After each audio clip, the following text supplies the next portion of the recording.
Picking up our story from where King Amaziah was assassinated in 2 Kings 14, we see that afterwards the people made Uzziah, his son, king at 16 years old. But Uzziah repeated his father's pattern of obedience and blessing, but only during the time of Zechariah the prophet, who had understanding of God's visions for the time. Because of his obedience, God blessed him with prosperity, fame, foreign tributes, building projects, abundance, and a large, strong, and victorious army.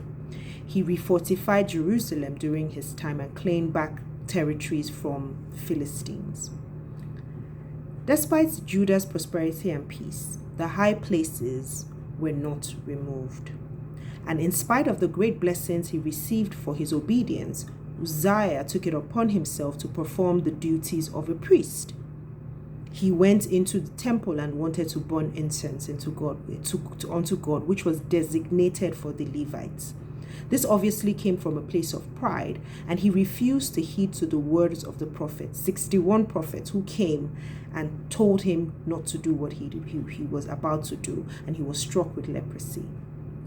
This act and its consequences caused him to be exiled from the temple and from the people, because as we know, God's commandment in Deuteronomy was anyone who was afflicted with leprosy or any skin disease needed to live outside of the camp. And so he was summarily dismissed as king, and his son replaced him.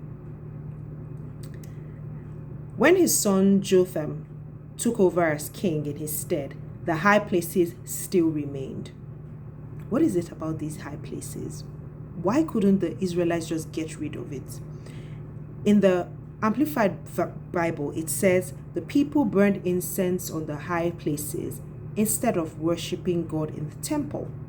The significance of this points towards divided hearts. So they would worship the Asherahs and the Baals in the high places and worship God as well. So for me, I think the issue there was with these high places was about mixing and matching worshiping God. It's like how people say, oh, I serve God, but I see a psychic. I serve God, but I still check my horoscope every day to see what, my day will be. I serve God, but I still carry crystals on my person. I serve God, but I still use sage to purify my environment.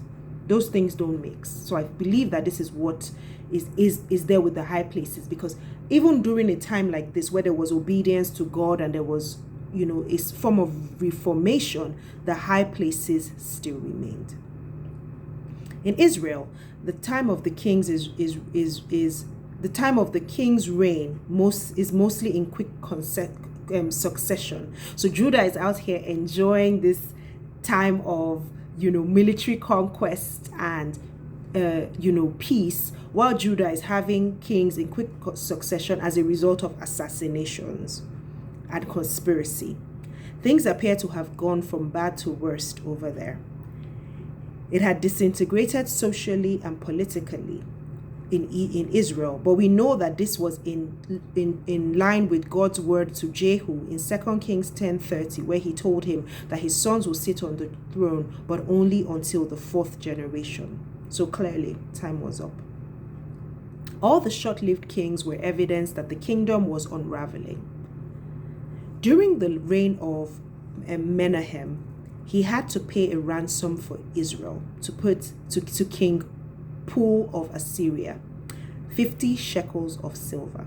Now, 50 shekels of silver was the price for a slave, and he expected that amount from all the wealthy men to give King Pul. So he pulled all that together to give King Pul 1,000 shekels of silver so that he could turn away from Israel.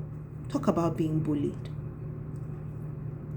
Now, here's my hashtag getting to know God lesson. God works efficiently on so many different levels. With Uzziah's prideful rebellion, God struck him with leprosy to stop him from burning the incense and defiling the temple. So he was stopped actually while the censer was still in his hand. So we believe that he actually never did burn that incense. So he didn't effectively defile the temple. previously in Exodus, we saw Aaron's two sons get killed for burning strange fire unto the Lord. But here, God displays mercy. He didn't kill him outright, which was what he was supposed to. That was supposed to be the consequence of defiling the Lord's temple like that. But instead, he afflicts him with leprosy, which causes him to be immediately removed from the temple, from society, and as king, right? So all of these things, this one singular act displays God's attribute of being righteous, efficient, merciful, wise, and intentional.